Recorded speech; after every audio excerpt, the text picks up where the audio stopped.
This podcast is sponsored by nobody.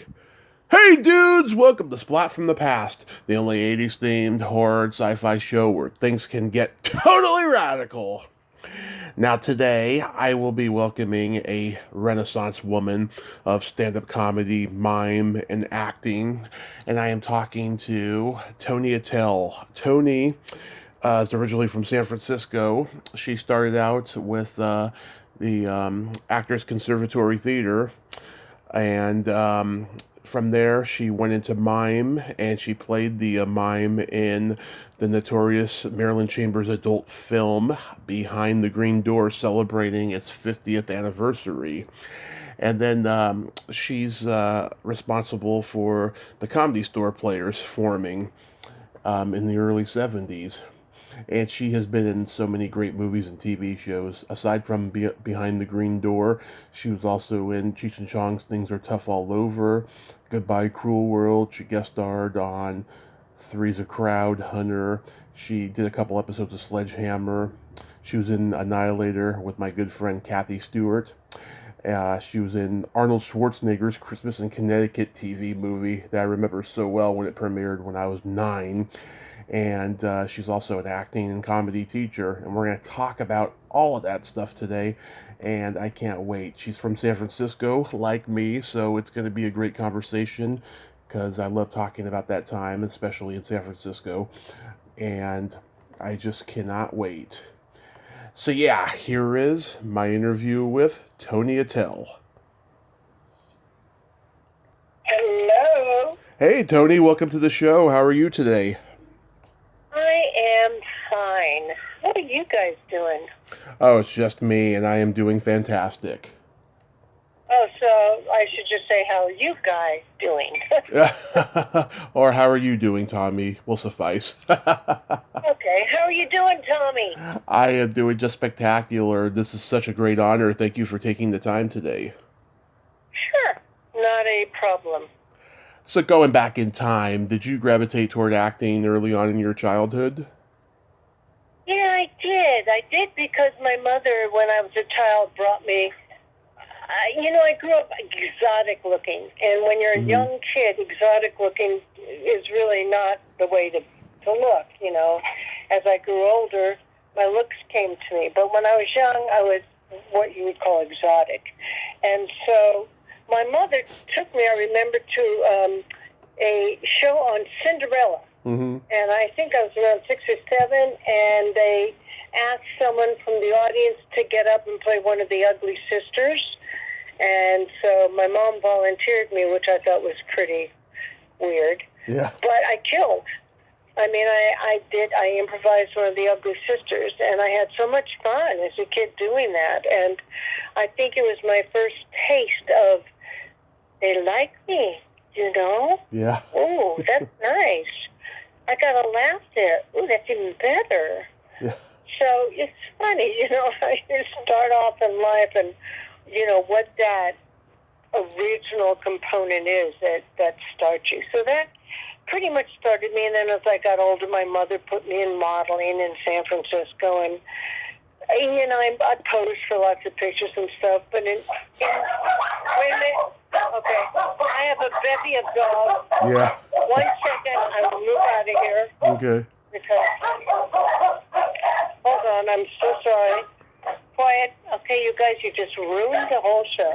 Here we go. No, they didn't. I have 4 dogs. Uh-huh. So, but it was never anything that I enjoyed, modeling, and I appreciate those people who model, but for me, it never was something that turned me on. It was kind of boring and nothing too exciting. Yeah. But I started locally in San Francisco. My mother was the PR woman for the Grand National and the Cow Palace. So, of course, I got to see the original Beatles show. And, yeah, so did my mom. It just opened my mind to the possibilities. Yeah, my mom was at that show too. She got their autographs backstage, and then my uncle accidentally threw them out, and to this day she doesn't forgive him. He threw her out or the Beatles out. Her Beatles autograph. Yeah, he accidentally threw it out. Yeah. Oh my God, you're kidding me. No. Oh, oh, she could have sold those for a lot of money. Or keep it. Or she's a keeper, so she probably would have just kept it. Yeah. The good old Cow Palace. Your mom was a San Francisco girl? Oh, we all are in my family. Oh, you are? What generation are you? Third generation. I'm fifth. Yeah. My grandmother, her parents came from Sicily to San Francisco in the late 19s. Isn't that incredible? Yeah. My niece is going to be sixth generation. I'm fifth. Mm-hmm. It's just so our families knew each other, probably. Probably. Yeah. You're Italian? Italian on my mom's side. So all North Beach, baby. That's where we hung out. Yeah. Were you a funny kid growing up? Yes.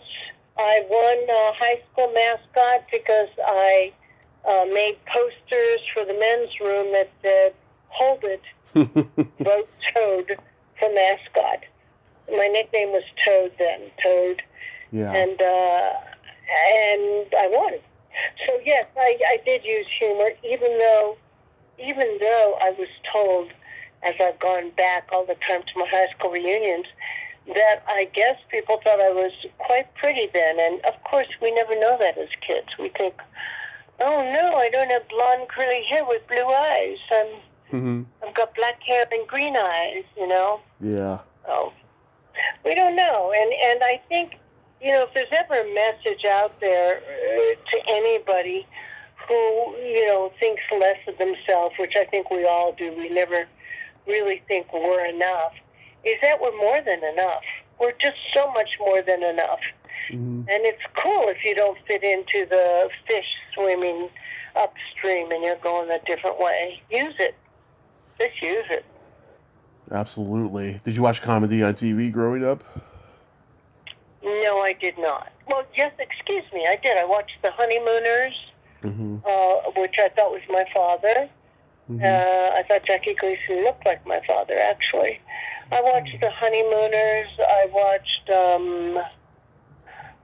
what were the shows then?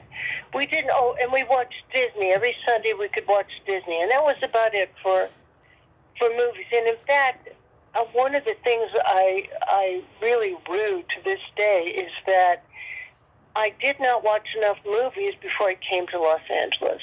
Mm-hmm. And so when I came to LA, I was doing the new Laugh-In with Robin Williams. Mm-hmm. And we were doing it with stars that I did not know who were stars.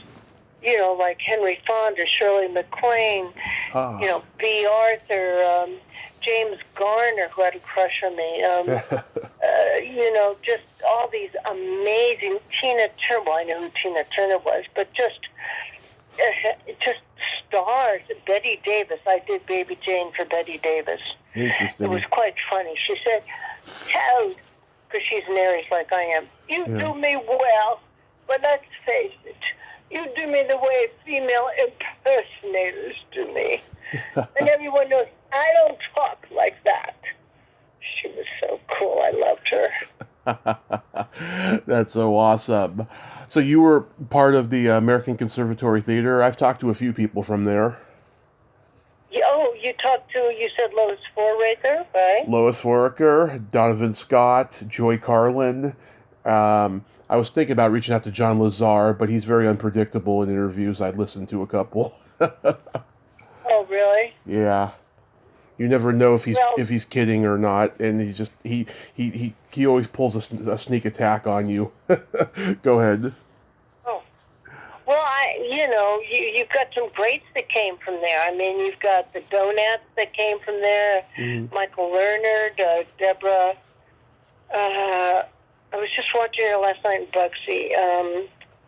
What is her name? I just blanked on it. I'll look it up. Yeah, she did, but she's married to Warren Beatty. She was no, Annette Bening. Annette Bening, when I was there. Marsha Mason was there. I mean, we had some. Rene Auberjois was there. He did Tartuffe. I almost died watching him do Tartuffe. It was so amazing what he could do with his body. And that's when I started doing mime. I studied with Mamako Yoniyama and Carlos Mazzoni and all these wonderful teachers. Paul Shinar, who was teaching Shakespeare, and Paul Shinar, if you remember the movie with Al Pacino, Scarface, Paul Shinar played the Colombian who was dressed in beautiful white, who has him killed at the end. You know, he throws Abraham out the helicopter. Just a great guy. But he said to me, I'll never forget, he said, "Darling Toad, please, please don't go into Shakespeare. Go into comic." Oh, he was great. I just hated Shakespeare. Yeah.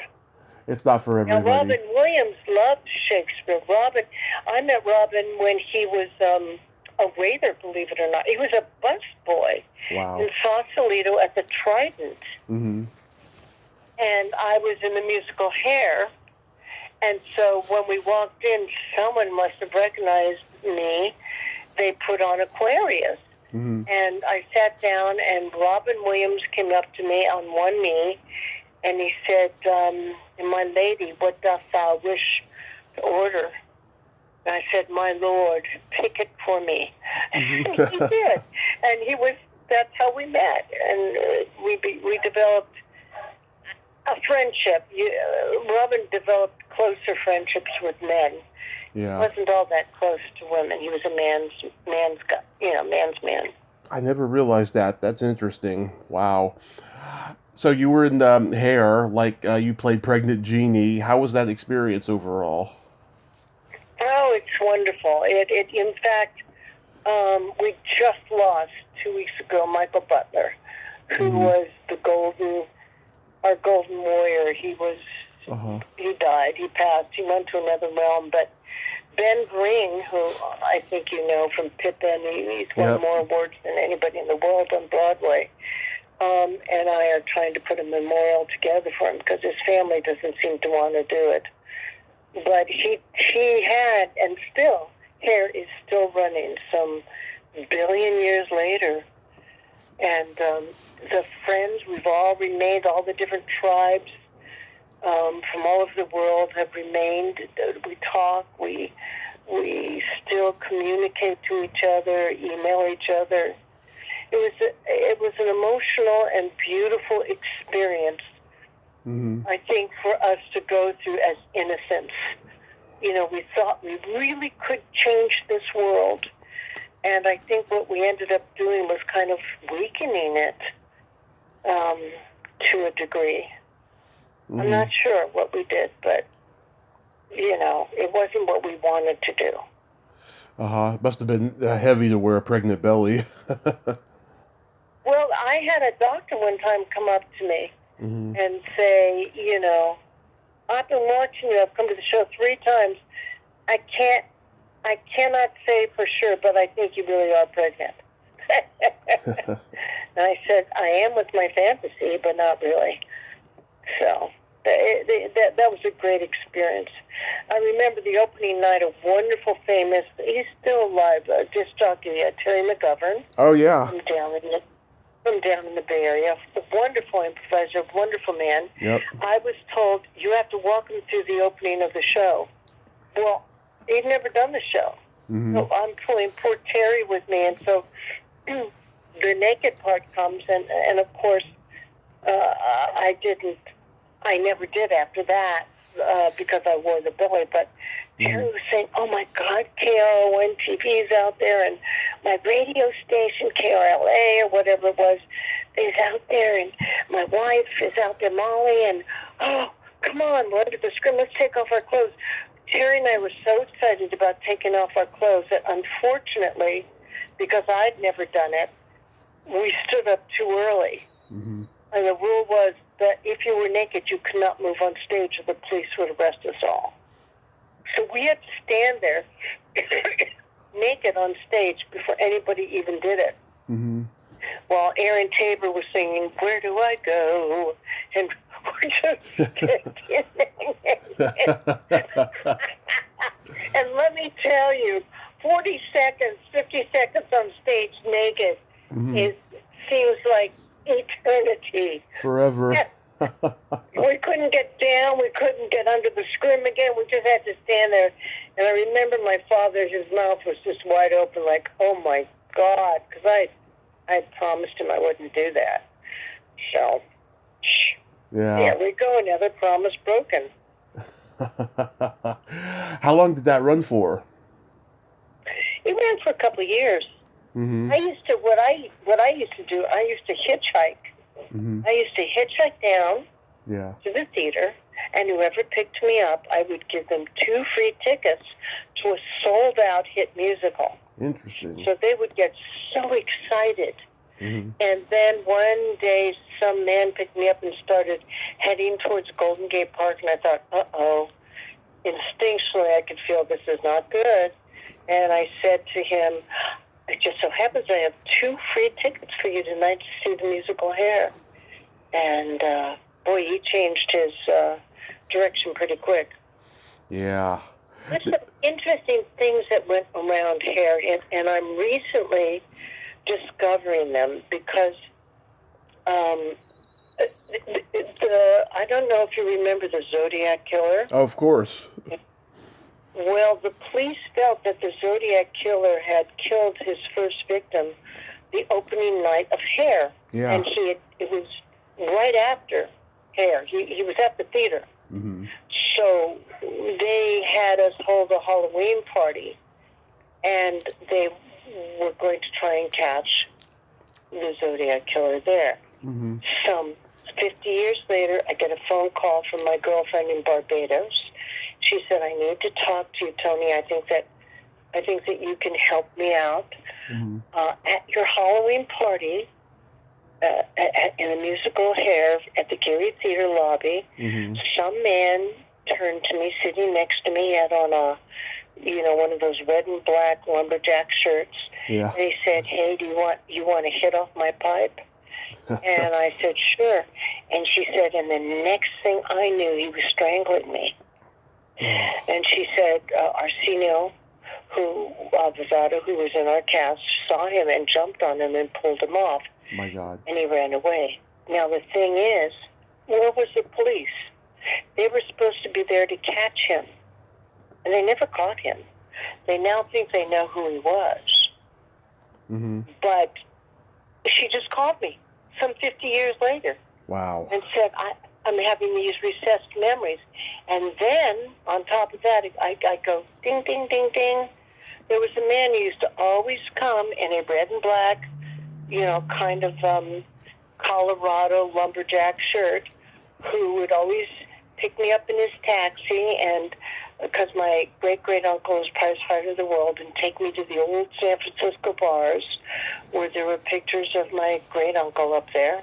Mm-hmm. And it could have been the Zodiac Killer. Wow, that is creepy. Yeah, I mean, look at Dirty Harry. I mean, that came out, not long after that. It was inspired by it, Oh, was that inspired by it? Yeah, the Scorpio Killer. That's the guy he's trying to catch. Oh, for God's sakes. Yeah. I wonder why they didn't call it the Zodiac. Probably for legal reasons. Reasons? Probably legal reasons or something. Well, we lived, I've been reading a book on San Francisco called Chaos. Mm-hmm. And those of us who grew up in the times of the mid-'60s to late '70s, it was such a dark and light time. Mm-hmm. There was Jim Jones, there was the Panthers, there was the Zodiac, there was all the crazies going on there, and then there was the beautiful, music and Golden Gate Park and dancing and, it just... Did you... And, Yeah. Go ahead. I'm sorry. I was going to say, did you go see One Flew Over the Cuckoo's Nest when it was in Berkeley at that time? Oh, I saw it in San Francisco. Okay. A couple of my friends were in it. It was one of the most phenomenal plays I ever saw. Yeah. Along with Snoopy and along with No Place to Be Somebody. Those were with Philip Thomas and Ben Vereen. Those it was the best and the worst of times. But really, pretty much the best. And it's in the most exciting times musically. Yeah. Oh. Yeah, right. And then I went to London and lived in a house with, Cat Stevens in America and Doreen Greer and Caroline Coon and Linda Lewis, it was just the best time for me to have grown up in that world. Yeah. I was very lucky. Very lucky. Right in the heart of Vietnam, and just comedy was subversive. Everything was coming together just fine, And then the 80s came. I don't know. Is that what you think happened? Well, yeah. I mean, once, the world got conservative and, excessive, that's when things started to change. It seemed like everybody back then was, was into helping their fellow man, for the most part. Yes, yes, yes.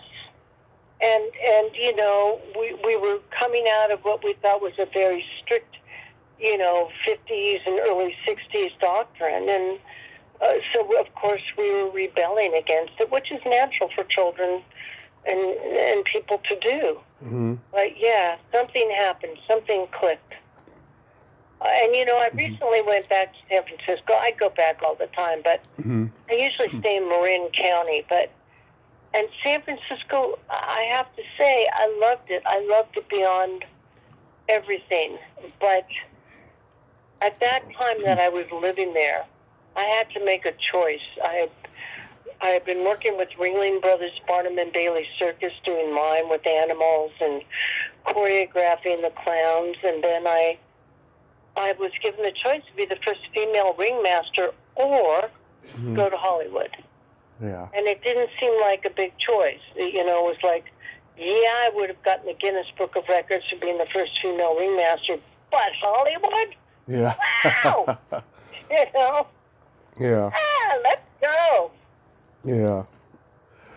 So you got into mime when you saw Robert Shields in Union Square?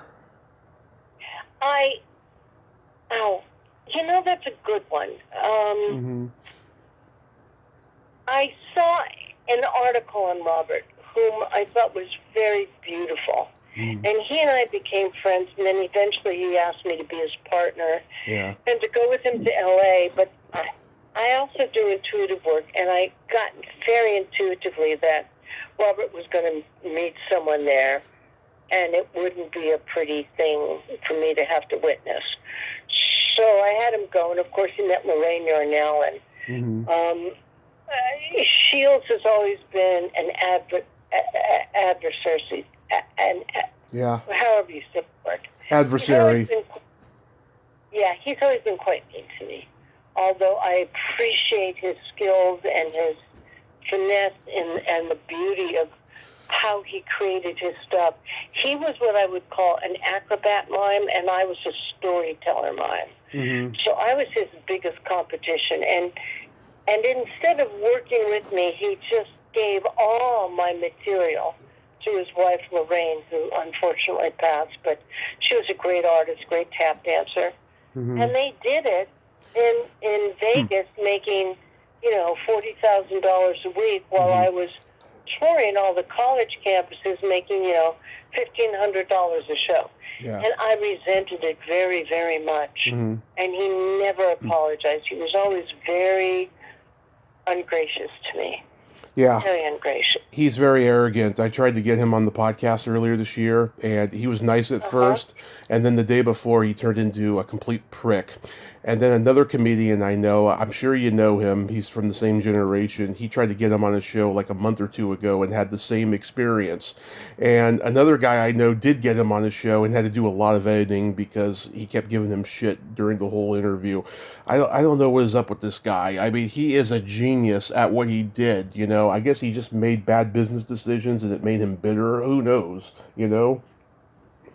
I don't know. All I know is he had me. I had the Red Skelton show with Marcel Marceau, and Marcel fell and broke his ankle, and they had to pull in another mime. Yeah. So they brought in Robert, and he literally had me escorted off the set. What a fucking telling prick. that he would not do the show because I looked too much like his wife. Ugh. And it was a devastating thing to do to a fellow artist because, quite honestly, I'm the first mime to have, I actually copywrote all my mimes, put them all on tape, wrote them all down, registered them with the Copyright Office of, Washington. I could have sued him so badly, and I chose not to do that, even though he was rude. I mean, it's always a compliment when I teach to have a younger person imitate me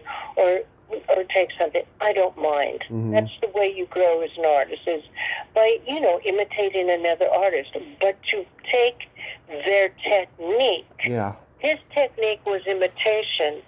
My technique was I would break the fourth wall, go out into the audience and bring them on stage with me and do mime.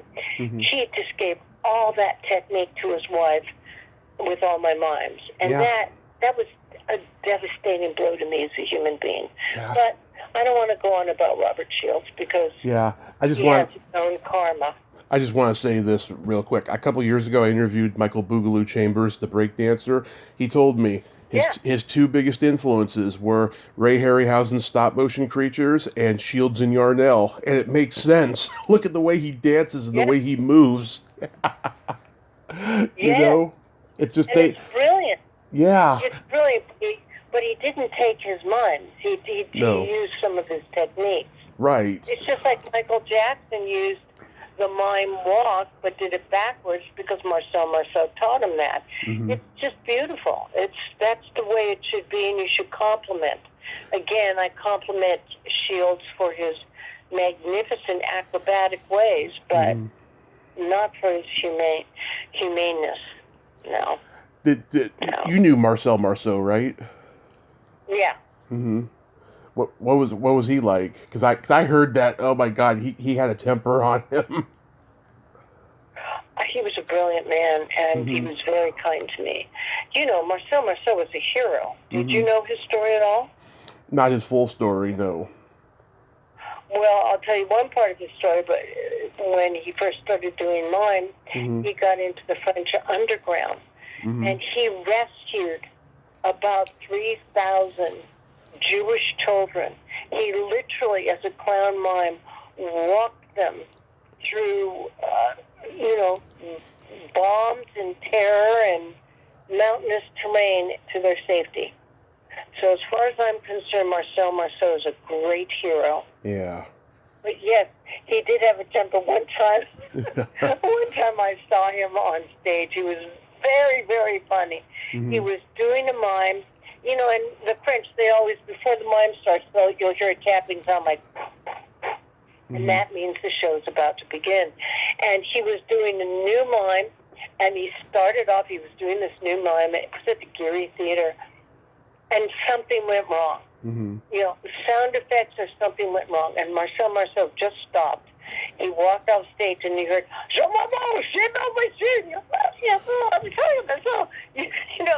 he was just screaming at that stage manager, and then there was dead silence, and he walked back on stage and started the mime all over again, which we kind of all groaned inside because he'd already done about 3 minutes of the mime, which we were all like, oh no, not again. Yeah. But he was a hero. He was a great hero. Yeah. Did you know Tommy McLaughlin? Tommy is. I still talk with Tommy. Yep. I've had him on. Isn't he a director? Didn't he direct Friday the 13th or something? Friday the 13th, Part 6. Yes, that's my favorite sequel. out of all of them. Yeah, I didn't even know he was a mime until I was researching him, and I thought that was so cool, you know. I mean, he's had a weird career. You know, he went from being a rock musician to a mime to writing an Emmy Award-winning special for Dick Van Dyke to directing Friday the 13th Part 6, and then Lifetime TV movies. And now, you know, he's trying to go back to horror, you know. I mean, he keeps going, you know, he works a lot. He's an interesting man, and he was part of the LA Mime Troupe, and they were all terrific. Yeah. They were all just wonderful. And Tommy was such an interesting. In fact, I rented a room from Tommy, and I was teaching mime there. Mm-hmm. And he was very generous and very kind and very nice to me. And he keeps inviting me to the cemetery here in Los Angeles, the famous cemetery where all the actors are buried. They have these outside movies, and I just haven't gone. But I'm a big fan of Tommy's. He's very talented and very interesting. Very interesting, yeah. So you were in looks like Mick Jagger. He kind of looks like Mick Jagger now. Kinda, yeah. He does with the lips, yeah. So you joined the San Francisco Mime Troupe. You said on your website that it was your vaudeville. No, I never joined I was never in the San Francisco Mime Troupe. They were fabulous, but they were okay. They were run by Bill Graham, and they weren't really mimes. They were political. I see. Satirists, and they were wonderful. And Bill Graham hired me quite a bit to open up for the rock and roll venue. And so I opened for some famous groups like Pink Floyd when they did Bring Down the Wall, and Richie Havens, and Sparks, and the Tubes, and just a lot of, you know, great acts. I opened for Cat Stevens. I was very lucky. You know, again, it was a time that doesn't exist anymore. No, and I keep bringing this up. You know, it's funny you mentioned that, because I was gonna ask you, did you see Marilyn Sokol when she was in that troupe? I know the name, but I don't remember. She's a New York actress. She spent a lot of time, you know, up in San Francisco in the late '60s. She hung out with the committee, and she later joined the Ace Trucking Company later, and she. Oh, I love them. She was in the mime troupe for a little bit, yeah, and she was negating everything I said. And like I said, you know, it was such a intimate business back then. Everybody knew each other. There was no internet. It was a magical time. And she's like, "Where are you getting your information from?" You know. It's like, come on, you know, I've been doing this 5 years. You know, I've learned all of this stuff, you know. And she kept negating you? Yeah, just on everything. You know, it was a weird interview. She just kept giving me short answers to everything. I really struggled. I don't know how I got through that hour. I really don't.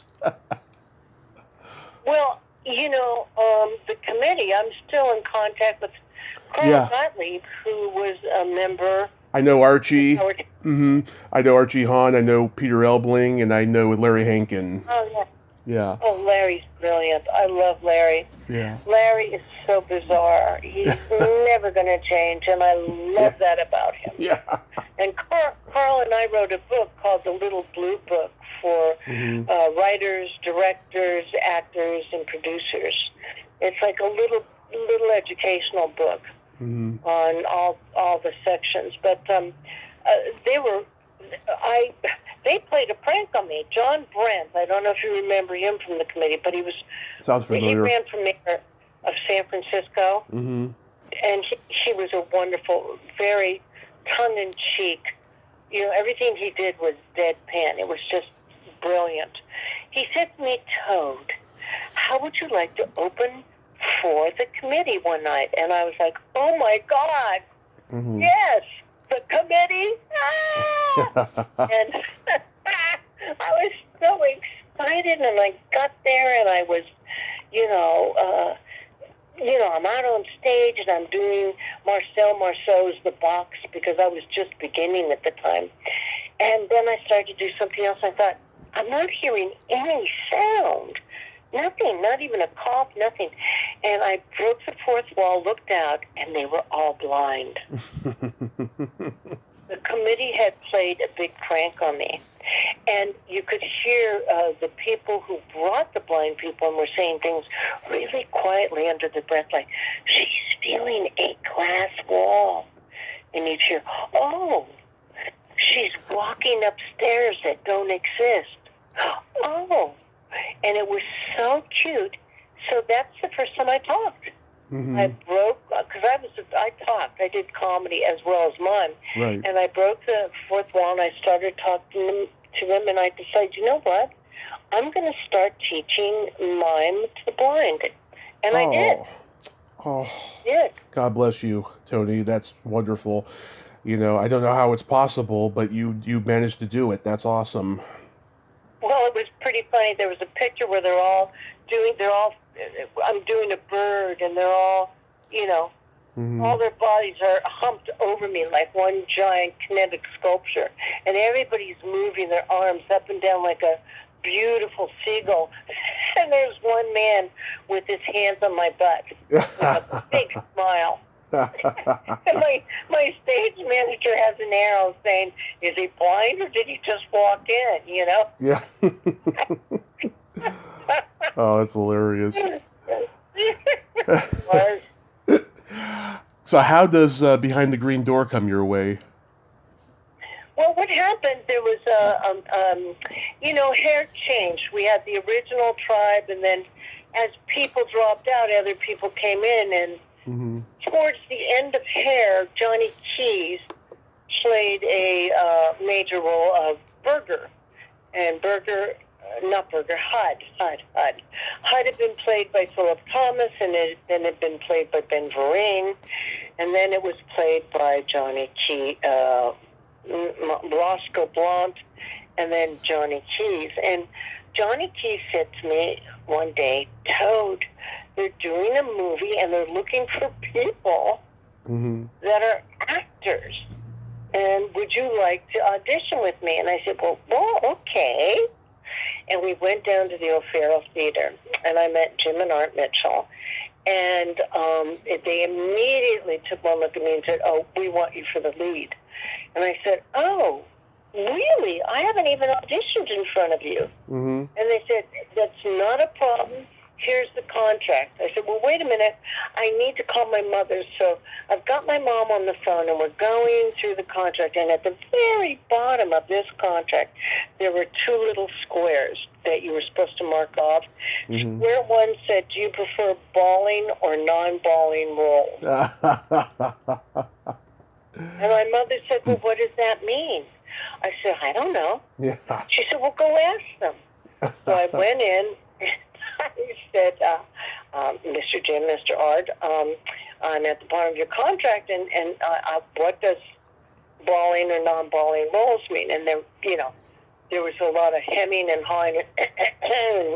Yeah. Finally, Jim says, well, this was a famous book that went around Army men in World War II. And I said, yeah. And he said, and, there was a lot of explicit details in that book. And I went, yeah. And finally, Art, who was the crazy one of the two, said, it means, do you like F-U-C-K or not? Mm-hmm. I went, oh, my God, is this a... And I couldn't even finish the sentence. They started laughing at me.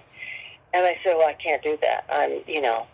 I just can't. And they said, well, how about we give you a featured role? I said, no, thank you, though. So they were there. Funny you should ask right after. They came to the night that I was opening for the committee. Uh-huh. And they watched me, and they came. The committee was on each side of the stage. They were all cracking up. Yeah. And they let me open for them a couple of times.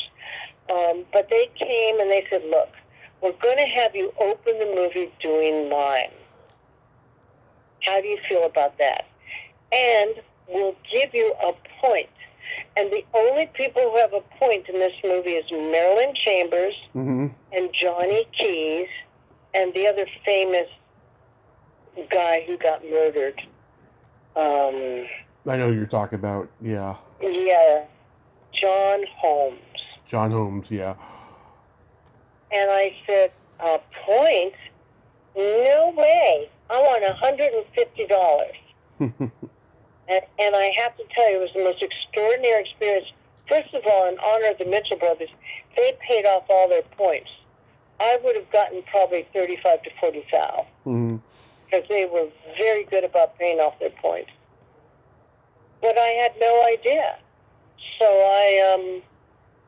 I got $150, and being there was a lifetime experience, because I got there and it was very family orientated. Both the Mitchell brothers were married, so all the wives were there, and they had made breakfast for everybody. They brought in lunch for everybody. Marilyn Chambers, of course, was there, and they had a chair set up for me, and this wonderful man said, "Oh, we'd love to have you perform at the Jewish Community Center, and, I'd love to have your information." And they're all in their robes and curlers, and I'm thinking, well, pornography is nice, Yeah.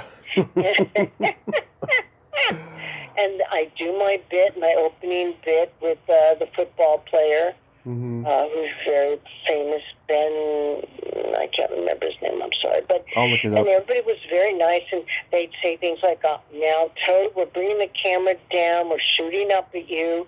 Is there any problem?" No. Ben Davidson? Ben Davidson, yeah. Thank you. Yeah. And then when I was finished, the next words out of Jim's mouth was, I was off the stage, and they were starting to bring Marilyn Chambers on, and I had my back to them, and the first thing out of his mouth was, let's bring the boom light down to her vagina. I'll never forget that. And I froze. I friggin' froze, and slowly I turned, and someone pushed me down in a chair and handed me a box of popcorn. Oh, my God. And I was stuck in the middle of the room with only Jim and Art and a man called, I think his name was Joe Fontana. And that was it. Everybody else was out of the room. And Johnny Keys kept running up between takes and saying, "Did you see me?" And I'd be like, "Johnny, no, because I'm not looking." And he kept bringing people closer and closer to me. And I think I had my hand raised like a claw for at least an hour and a half above the popcorn. I couldn't move. I was afraid if I moved, someone would get me. And I just sat there, and then they yelled lunch, and nobody would stop. This was all done in one day. They yelled lunch again, and Jim said, "Art, they're not stopping." And so finally he said, "Stop." And they stopped.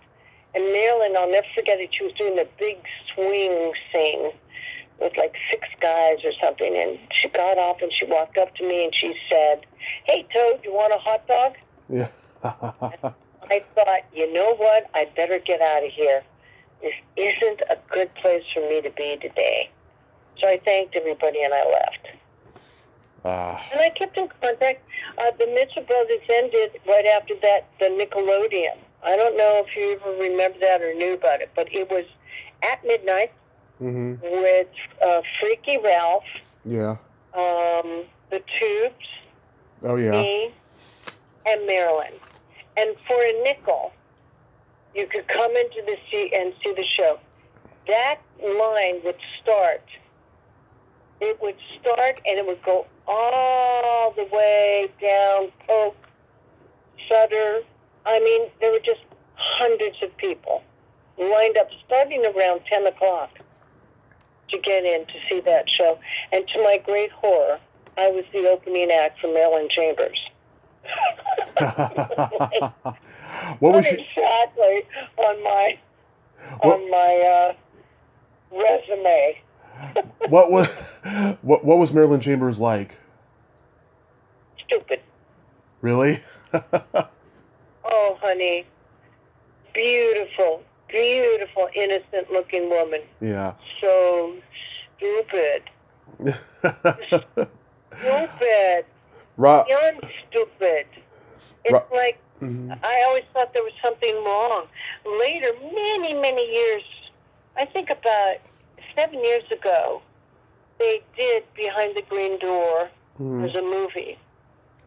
And she was there. It was being produced by Martin and Charlie Sheen. And she was with Martin and Charlie Sheen. And I stood there and I said, Marilyn. And she said, what? I said, it's Toad. She went, oh, Toad, how nice to see you. I'm with Charlie. Bye. Wow. I mean, stupid. Yeah. Just, she was married at that time to a guy who played accordion on the streets. Yeah. Or bagpipe. I can't remember what it was. And she'd been the Ivory Snow Girl. And I don't know, there was no one home. Yeah. Robert Klein said on a talk show years ago he had a one-night stand with her when they made that movie, The Owl and the Pussycat. And he said he helped her with her homework. Because she was like 18 at the time or something. Wow. And he found out later that she like slept with every guy on that set. Every guy. She did. Yeah. She just did that. There was no shut-off valve for her. Yeah. And, it's very mean for me to say stupid because we don't know what happened to her as a young person. Yeah. You know what I'm saying? So that I take that back because she may have been scarred very dramatically, and I have no idea. And now I feel terrible that I said that. But there was no one home. I kept in contact with Jim and Art because I found them interesting, Yeah. The funny thing was that I was the ad in the paper. Mm-hmm. I was doing a children's book for Hartford, Brace, and Jovanovich. They canceled the book because, God forbid, a child go to see a pornography movie. I said, well, that would be interesting. Yeah. How could a child get in to see a pornography movie? But okay. And then they did a whole 2020 version, and all they could show was me. Yeah, I seen the 20-minute version on YouTube. Yeah, I mean, wow. Was Deep Throat already out? No, Deep Throat came right after that. Oh, okay. Deep Throat became, I think, more famous than Behind the Green Door. Behind the Green Door and Deep Throat were the two famous movies. Yeah. I think of pornography. They just were. There was nothing like it afterwards. There was nothing. I mean, it was odd. There's been tons of them, but I mean, those, if you say a pornography movie, those are the two most famous ones. And I took my mother to see it. Wow, what'd she think? She sat next to Marilyn Chambers, and on my right was Donnie Keyes. And it said, starring Marilyn Chambers, Johnny Keyes, Toni Attell. And I thought, oh my God, they gave me a starring thing in this. It was stupid. Ben Davidson.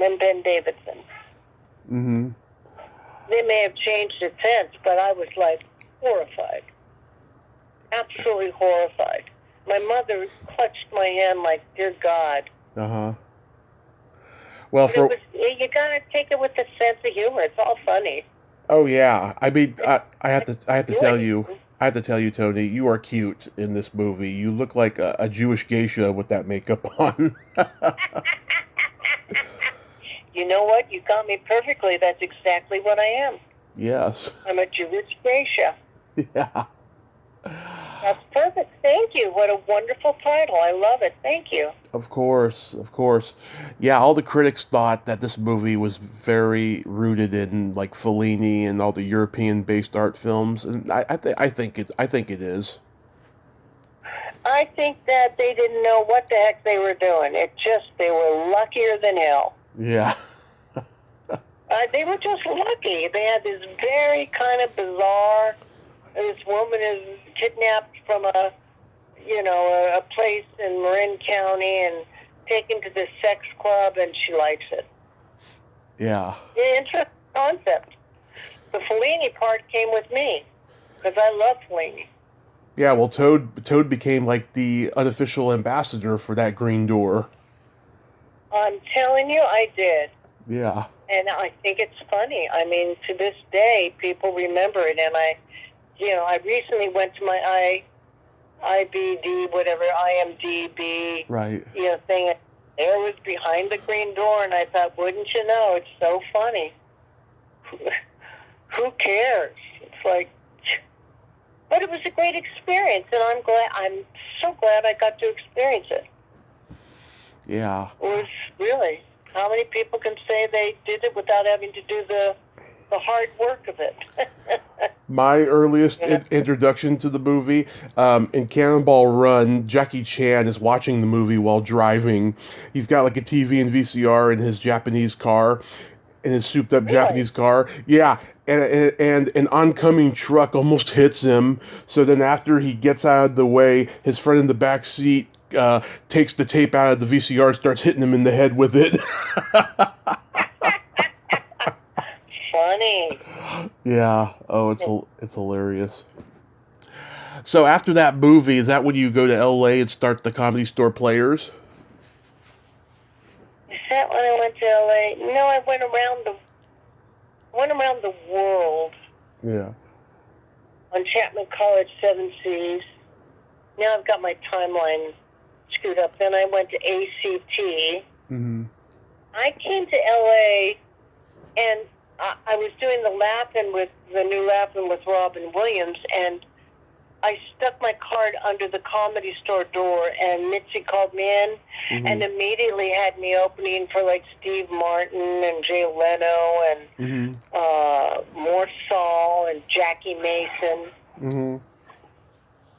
And I started the Comedy Store Players, and I was still going back and forth between Los Angeles and San Francisco and touring. And Mitzi didn't want me in the Comedy Store Players. She wanted me to be just the mime. It was the only mime she allowed to perform at the Comedy Store. But I cast the Comedy Store Players.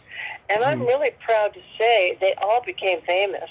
Yeah, I've talked to a lot of them, all the early groundlings, and they talk about, the Gary Austin workshop and how it morphed into the groundlings.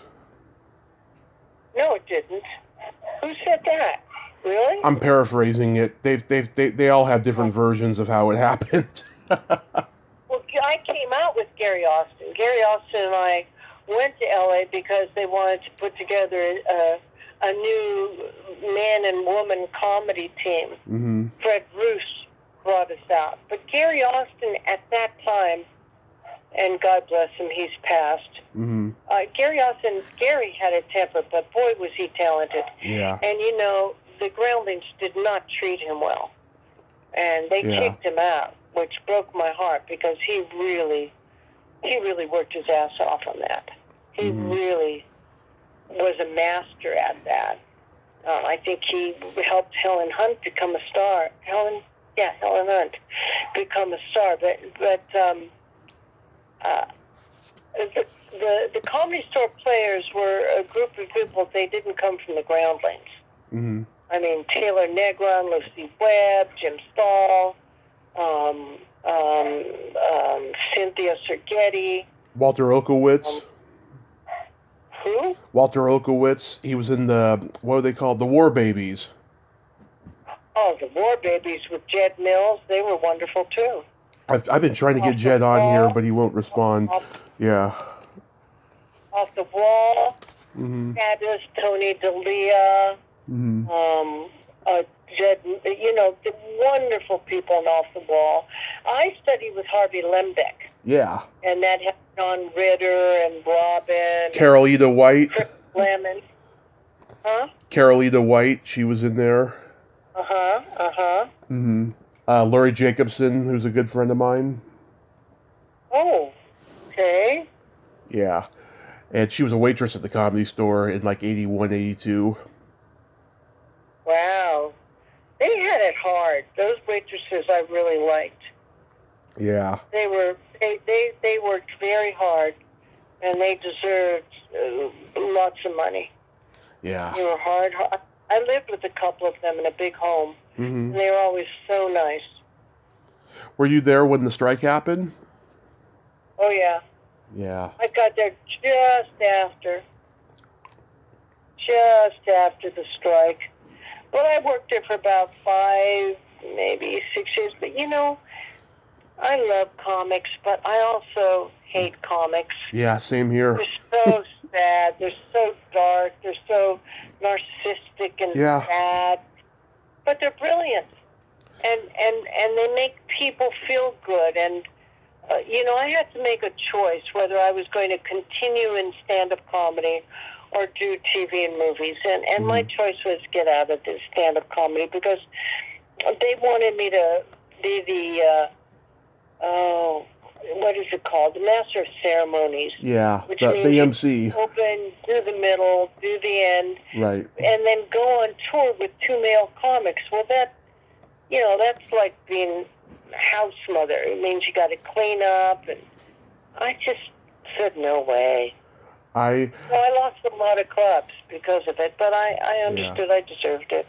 I did 10 years in San Francisco from 06 to 16, and when I started, you know, all the guys left over from the Holy City Zoo were around. They were all bitter and still are, and all the guys that I was coming up with were coming from improv, and they were super arrogant, and it didn't become fun after a while, you know. And were you at the Punchline, John Fox's club? I was going to go there one night and audition, and I never did, and I'm glad because it's bullshit going there every Sunday and waiting to be picked. You know, everyone goes through that at the Comedy Store.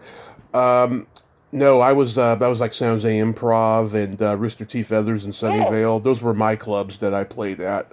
Oh, okay. Yeah. Well, I know from the Holy City Zoo, I worked a long time there with Robin and Will Dave, Will Durst. Lorenzo. Yeah. Will Durst, Doug Ferrari, Jeremy Kramer, Mike Pritchard. Yeah. Oh, my God. Wonderful, wonderful improviser comics. Mm-hmm. Yeah. In fact, Will is married to Debbie. Have you interviewed Debbie? I had Debbie on last year, yeah. Funny lady. How's Will doing? I see updates here and there. I guess he's doing fine. You know, he's just taking it easy. Good.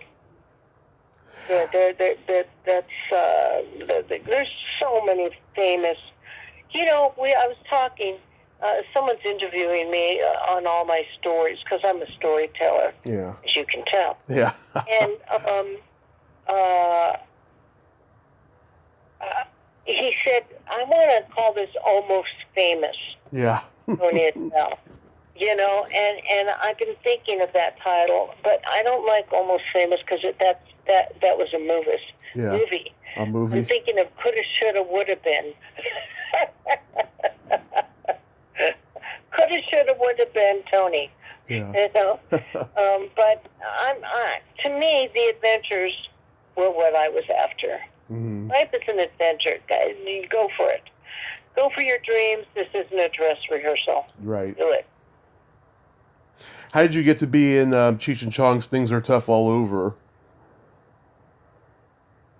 I guess my manager put me up to them. They originally wanted me as a lead, and somehow I got demoted to just one line, 2 lines.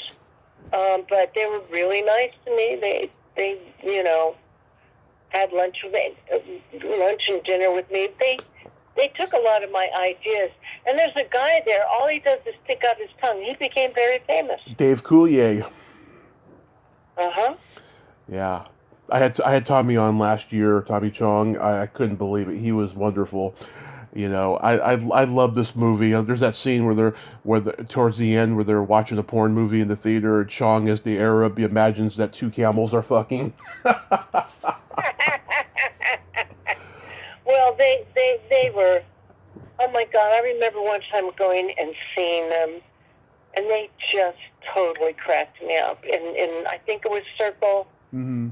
Remember we had a theater out there, Circle in the Round. Circle Star Theater in San Carlos. Yeah, Circle Star Theater. Because I did Peter Pan there with Bing Crosby's wife. Yeah. Yeah, my grandmother had the same dentist as Bing Crosby. Do you know that he changed my flat tire for me one time?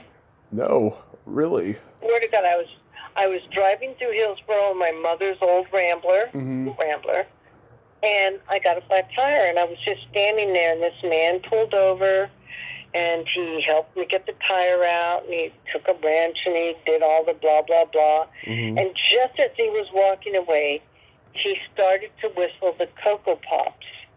Yeah. You know, Bing Crosby used to do that whistle. Yeah, the Sugar Crisp commercials that later. Yeah. Yeah. With a pipe in his mouth, and I went, oh, it's Bing Crosby. Wow. He changed my tire. Crazy. Then you do a movie with Dick Shawn called Goodbye Cruel World. Dick Shawn, the second funniest comic in the world. I know, and most people don't even remember him, sadly. He was brilliant.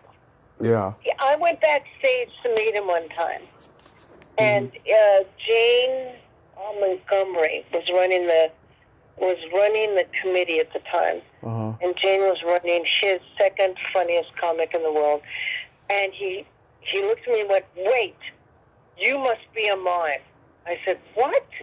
How could you possibly know that?" He said, "By the vacant look in your eyes." It was great. Oh my God. He must have known I was a mime, but that was a great line. I mean, he was bright, funny. Oh, he made me laugh. He really did. He was brilliant. Yeah. How was And then I did Fernwood Tonight with Martin Mull and Fred Willard. With Fred Willard and Martin Mull. And it was the very first show, and it had Bill Mars, who played the German in Springtime for Hitler in Germany. He played the crazy Nazi, and then I had the wonderful musician that Coppola always uses with a raspy voice. Raspy voice. What is his name? Oh, wonderful singer. Oh, God, what's his name? I'm blanked on his name. They'll have Fernwood Tonight on your IMDb, sadly. I said to him, "Oh, my God, I love your costume. Where did you get it?" And he stared at me. He said, "This is no costume. This is what I wear." Wonderful musician, Northern California musician. He's always in Coppola's movies singing. And he played in Dracula. He played Dracula's. Van Helsing? Not Van Helsing. He played the crazy guy. I'll look it up. It's been a while since I've seen it. Yeah, but he's wonderful. He's raspy. I take it. Jazzy blues. I take it John Ritter got you roles on the Three's a Crowd and Skin Deep. Yes, John Ritter. I worked a couple of times with him before I did Skin Deep.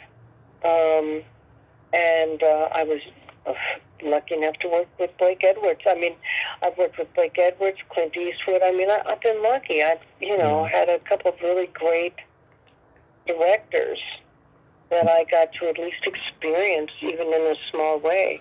Blake Edwards, I talked to his daughter Jennifer last year. She was like one of my favorite interviews. She was like feeding off my energy because she could tell how much I worshipped her father. And she talked about John and said that her and her father, God, they had conversations that would get you canceled today. There were two guys, just talking dirty, And you'd never think that of John Ritter. Yeah. But yeah, Blake Edwards was he was very nice, very magical, really a sweetheart to me. I got to work with Arnold Schwarzenegger, who again was very sweet. Yeah. Very kind. I remember when he was running for mayor. Yeah. Get out of there. Yeah. when he was running for mayor, Yep. he had the man called me up and said, Arnold Schwarzenegger has had women say that he came on to them. And there was this dead silence. And I said, and he said, would you write a letter or sign a petition saying that he never came on to you? I said, oh, fine. I was a sacred cow. Yeah. And you could hear in the background Arnold laughing, going, oh, that's funny lady. Funny lady. He always called me funny lady. Yeah. Oh, that's funny lady. Funny lady. I thought, oh, great. I was a sacred cow. He never came on to me. Great. Oh, my God. Yeah, that was bizarre. I remember that TV movie, Christmas in Connecticut, and I was like, is Arnold going to be in it? I know he's directing, but is he going to make a cameo? I was like, I wonder why he directed that thing. And it's still the only thing he ever directed. Well, because he didn't direct it, I think, well. Mm-hmm. He had the help of a very famous director helping him. But, the first day I had to do a scene with Tony Curtis. Tony Curtis! Yeah. The Tony Curtis! Who sat and talked with him about how much he hated Marilyn Monroe, Yeah. who I love and Yeah. adore. But he said kissing her was like kissing cardboard. I mean, Yeah. can you friggin' believe that? Yeah. And he thought I was one of the stars. He didn't realize until the next day I wasn't. I was just a cameo appearance, but they didn't have the lighting right. They didn't have they didn't have the sound right. And, but Arnold Schwarzenegger was so sweet. Mm-hmm. He kept me on that set for 2 weeks. Mm-hmm. And I only had the small role at the beginning. Mm-hmm. Yeah, Chris Christopherson, Diane Cannon. What a strange combination with Arnold for a Christmas TV movie. Well, Diane Cannon. Here's a great story about that. I'm a big fan of hers. Yeah. But Arnold Schwarzenegger bought her the very first Hummer. And Diane Cannon walked out and looked, and it was ugly. I mean, the first Hummer was so ugly, it was ridiculous. She walked out, took one look at it, and went, that's the ugliest thing I've ever seen. And Arnold was very hurt by it. He was a very sensitive man. So I could tell he was going to seek some sort of revenge in a light way on Diane Cannon. And she's wonderful. She's such a pro and brilliant at acting, but very standoffish. Yeah. I mean, Tony Curtis came in with a picture of him and Cary Grant and her and their child that they had together, and she just ignored him. I mean, how do you ignore Tony Curtis? I mean, come on. Yeah. I'm talking about one of the most famous icons around. And Diane Cannon, too. But so he waited and waited, and I knew he was going to get her some way, somehow. And she was doing a scene where she had to cry hysterically. So before she starts to scream, that particular part of it, she said, Arnold, do you have enough film in the cameras? Because as an actress, there's no way that you can match crying.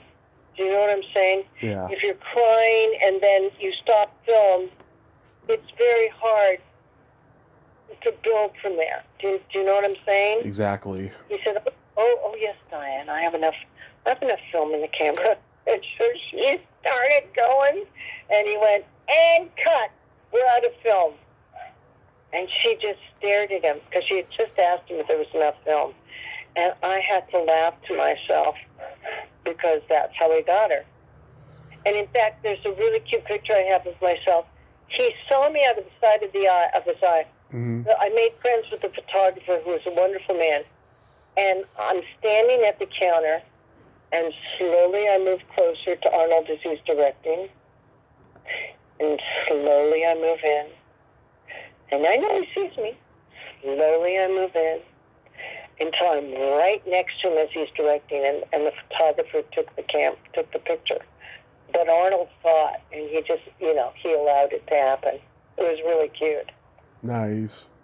Oh, so it was Tom Waits. He played Renfield. Tom Waits! Yes. What a brilliant. He just looked at me and said, that is my clothes.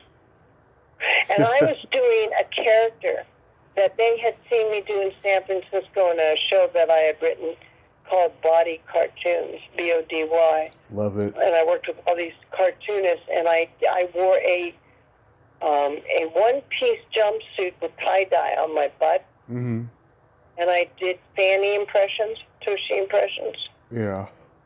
A young man in love, a banker, a secretarial, anyway. And Norman Lear kept screaming, her ass looks like a tie-dye painting. He could not film it. They could not light it correctly. I had no idea what I was doing there.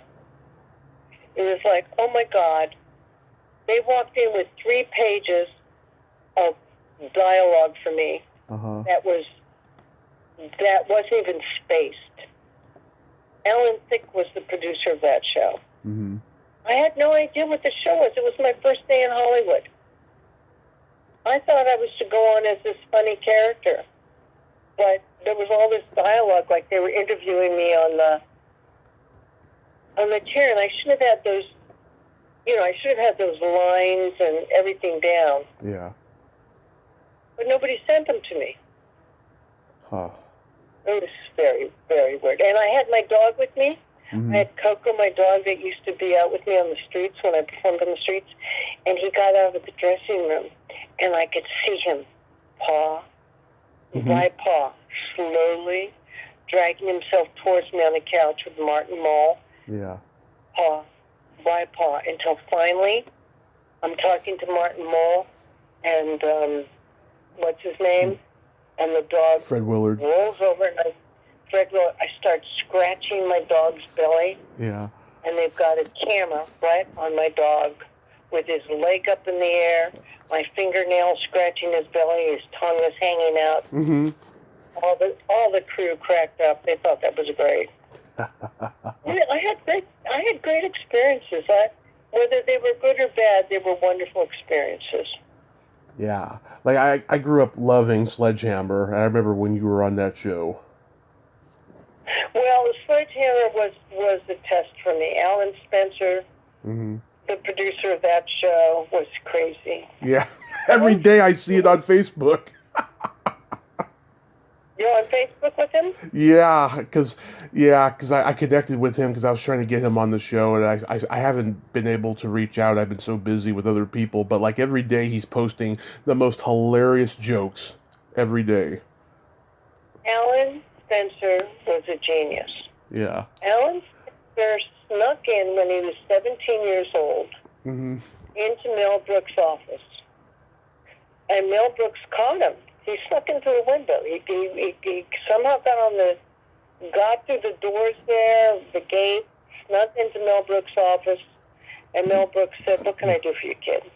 And Alan Spencer said, "I want to work with you." And Mel Brooks said, "Oh, come on, you're 17." Alan said, "Please give me a chance." And Mel Brooks said, "Okay, I'm going to set up a joke. Let's see how you work it. Here's the setup. She was so Jewish." And Alan, without even thinking, said that when we made love, she moaned her own name. Yeah. Love it. And that was Alan Spencer. I will not say more about Alan Spencer because, as Betty Davis said, if you can't say something nice, don't say anything at all. Yeah. David Rashi, he was hilarious on that show, though. David Rashi saved my life. I didn't know what squibs meant. Squibs mean explosions. Right. And they wanted to light them at one point right next to my eyes. And God bless David Rashi. He came up to me and said, Toni, don't let them do that. Don't ever let them put a squib next to your eye. If you lose your eye, you think they're going to pay for it? Yeah.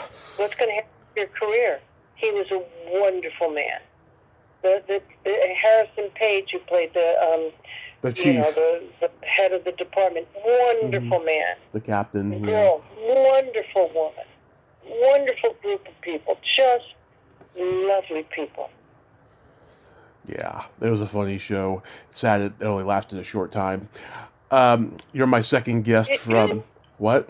Did you, wait, are you still doing comedy?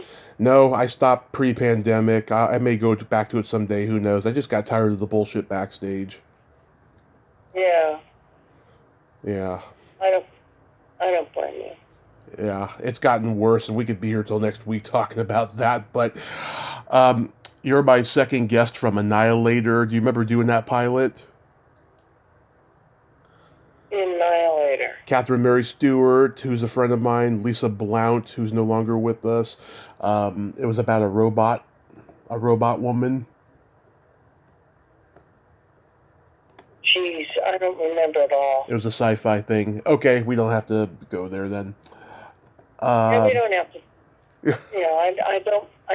Some of these, I know I did it. I don't remember.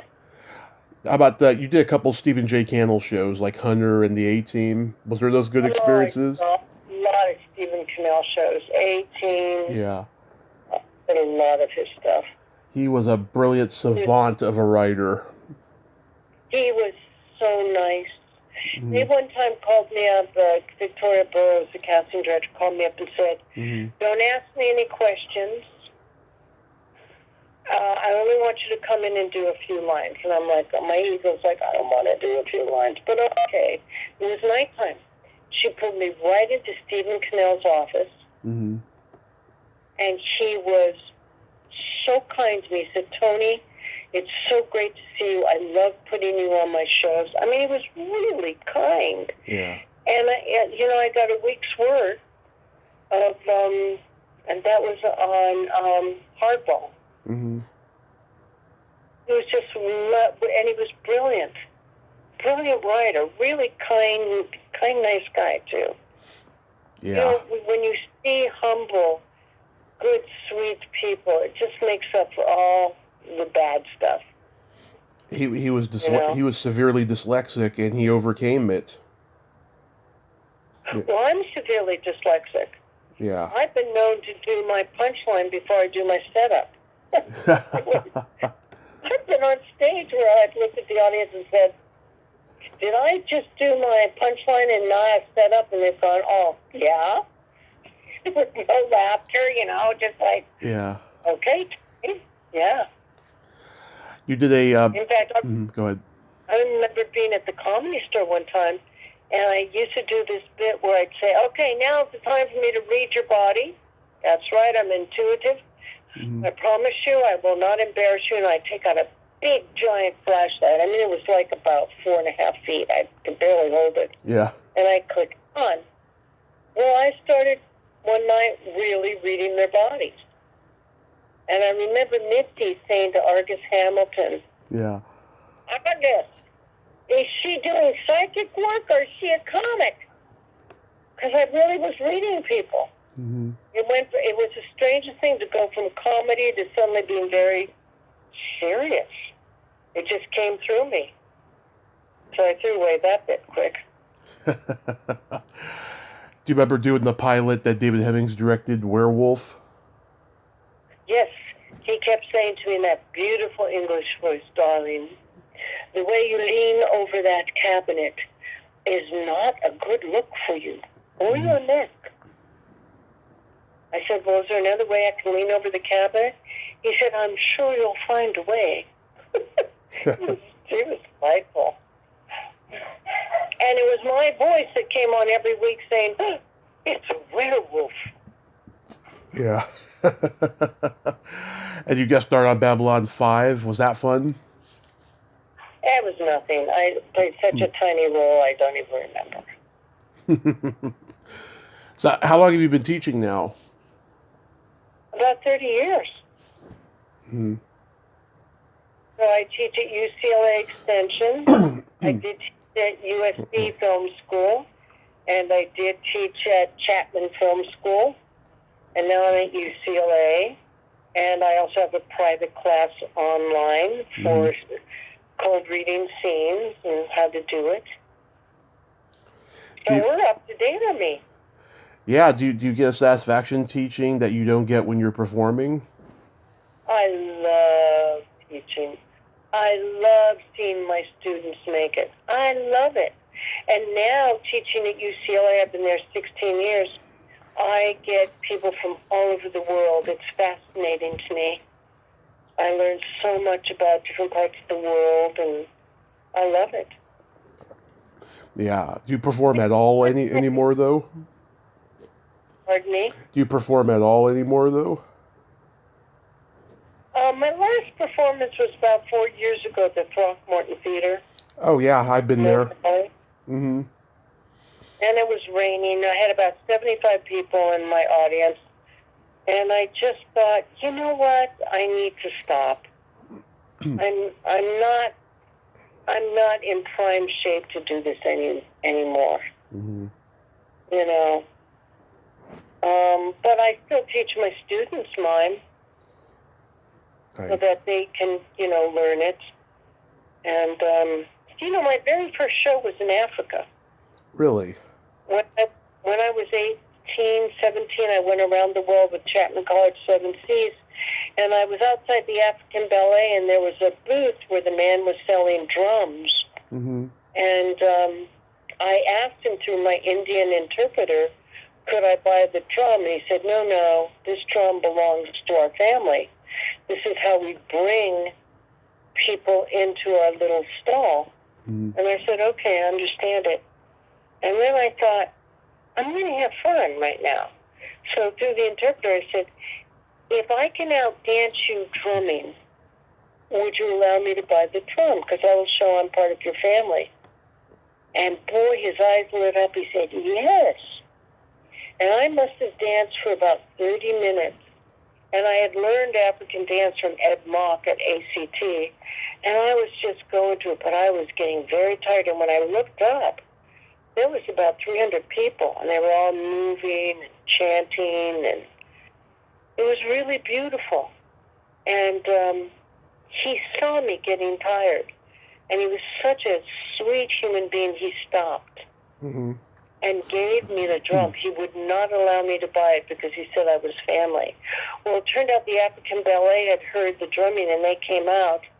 And so they invited me backstage to meet all of the African Ballet and to watch it, which was an incredible experience. So I did mime everywhere I went in Africa. And that's how I started my street shows. Wow. That's how I started, period. Have you been back since? No. No, I need to, but I'm afraid of what I'm going to see. Yeah. Because when I was there, I was walking in town with giraffes and elephants, and there was nothing there. We're talking a long time ago. Are you going to write a memoir? Because you got so many great stories. Yeah, well, this man, a wonderful friend of mine, is interviewing me. He's been doing it by Zoom, and then he also does it just as a podcast. He's putting them all together. Mm-hmm. I'm a storyteller, and I love telling stories. I love hearing them. I hope I haven't bored you. No, you've been fantastic. You've got a lot of great stories here. Do you have anything upcoming you'd like to mention?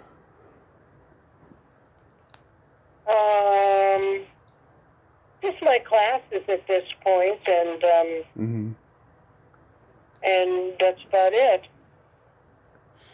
Awesome. Just, I'm sitting here looking at all my old clown posters from Ringling Brothers. I found a picture the other day of me with 40 clowns, and I'm choreographing them. And if you look at the picture, you can see Ringling Brothers, Barnum, and Bailey Circus. Yeah. I just think that's so cool. Yeah, that is really cool. Oh, by the way, I was curious. Did you ever perform on The Tonight Show? Oh, I have a story about that. Okay. I was asked to go on. Mm-hmm. And they decided, because I did a whole thing on sleep positions, what that means, they decided that not only was I going to perform, I was going to go on panel with Johnny. Mm-hmm. The guy, Paul, who was doing the hiring, said, oh, Johnny's going to love you. And it just so happened, and I didn't know it at the time, but I had a cousin who was the PR man for Johnny Carson. So, this could have worked perfectly. So they invited me onto the set, into the green room, for me to show them the bit that I was going to do. Mm-hmm.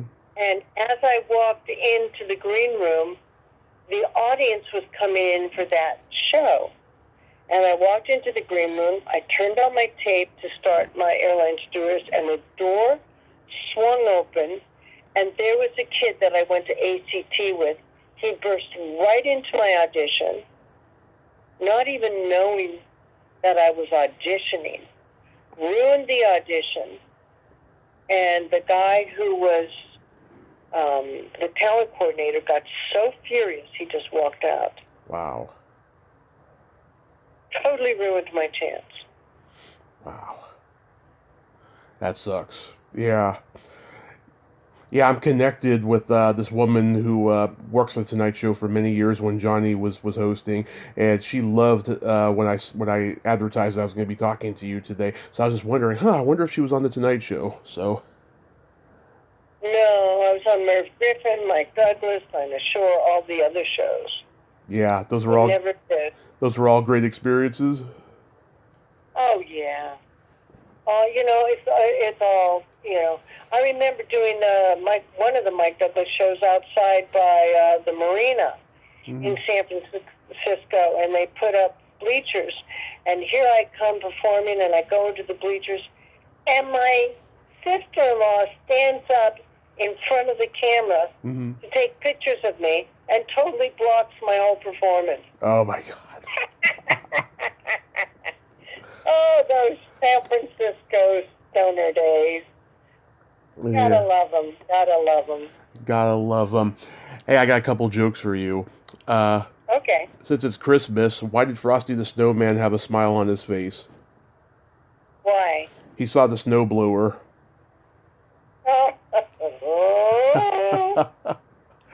What do you call a boy that doesn't masturbate? Now that I don't know. A liar. Oh, good.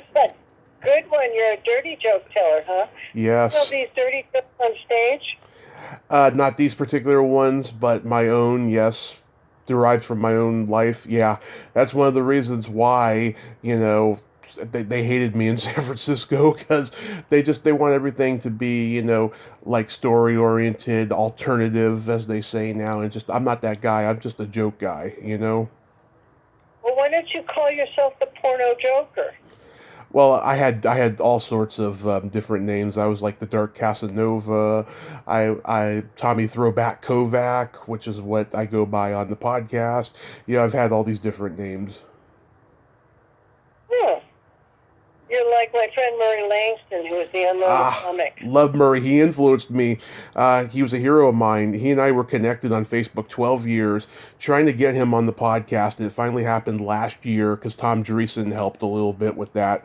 And Tom is wonderful. Yeah, Murray, we had a blast. I am so honored that I got to finally do an interview with him. Oh, he's a wonderful man. Yeah. We're on Facebook. He really is a wonderful man. He's hilarious. A lovely person. And so is Tom. Yes. You're talking about the creme de la creme of comics. Oh my God, Tom, he's got a lot of history, and he's got great show business stories. He's amazing. He's brilliant. I mean, we're talking about Sinatra. I actually tweaked Sinatra's nose when he was on Laughing. Really? And his bodyguard, Jilly came running.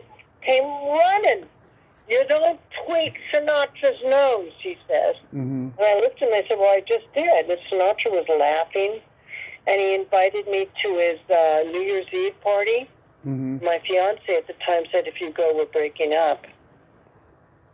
I remember one time, and then I'm going to have to go, I was asked by two friends who were doing who were doing Cinderella, and they were playing the Ugly Sisters. Yeah. And thus the story bites its own tail, because if you remember, I started off improvising as one of the Ugly Sisters in Cinderella. Anyway, they said to me, listen, we've been choreographed to do the two Ugly Sisters, but could you put some mime movement? Mm-hmm.